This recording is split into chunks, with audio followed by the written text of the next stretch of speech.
Hey everyone, in this video I just wanted to show real quick how to actually send a offline transaction using a simulated computer that will show is offline, but would work all the same if you were to use an actual offline computer.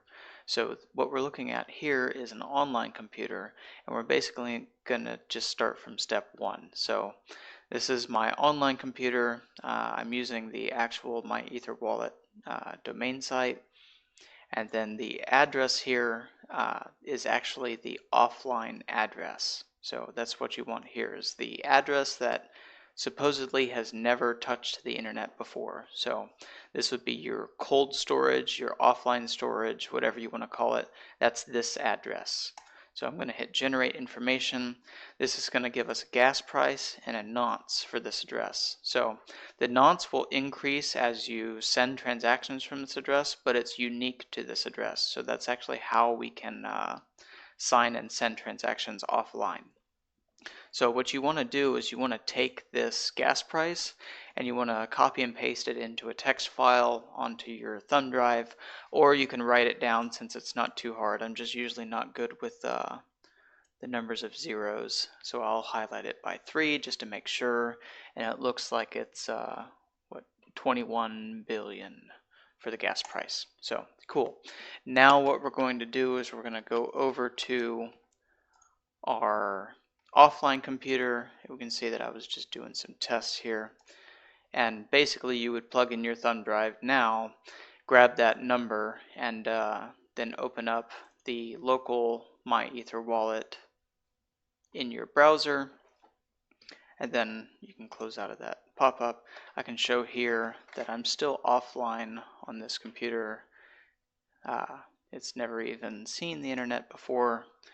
And then let's go to send offline. So this first step here we've already done on the online computer. You don't even have to repeat it here.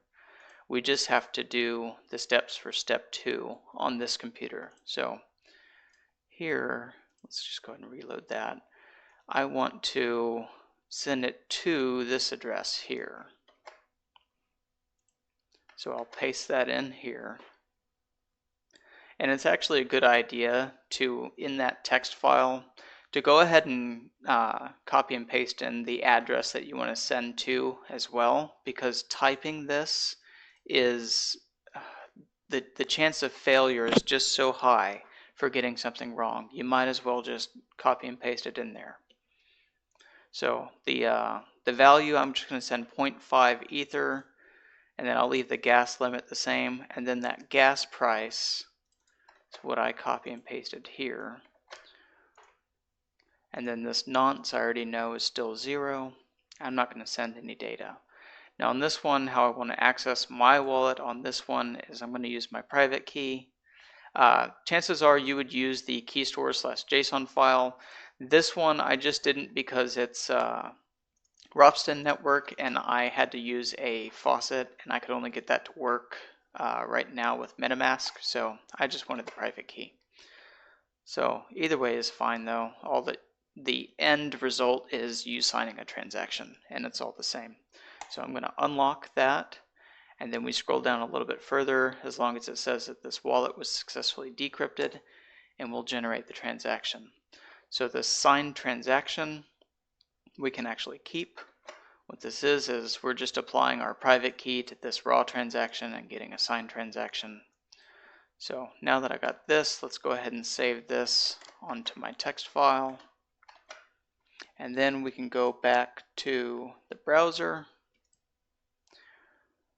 Now this is my online computer again, and we can skip across all that and go straight to step 3. And all that we have to do is just paste in that signed transaction and send it. It'll ask if we're sure. Yes, we're sure. And then we should get a little pop-up down here that our transaction has been broadcasted to the network, and we got a, well, I think that it gave us a transaction ID. Either way, I have the address up here, and this is on Ropsten. I'll just go ahead and refresh this, and here we go. We see that transaction trying to go through, and it might take a little bit longer on Ropsten, just for this example, simply because the hash power isn't nearly as much as the hash power on the mainnet, but it, like I said before, it works the same. I'm just using Ropsten for the free faucet ether to test this out. And as that's going through, this one says that it did it. Oh, okay, yes, and we got a successful transmission. So cool. I was able, by doing this, I was able to send a transaction without bringing my offline wallet online. So without ever compromising that private key or the JSON file, you can still send transactions without having to touch the internet. So I just thought that this was pretty cool and prevents you from needing to buy a hardware wallet, but it can still be a good idea to do that. If you have any questions, feel free to leave a comment below. Thank you. Have a great day.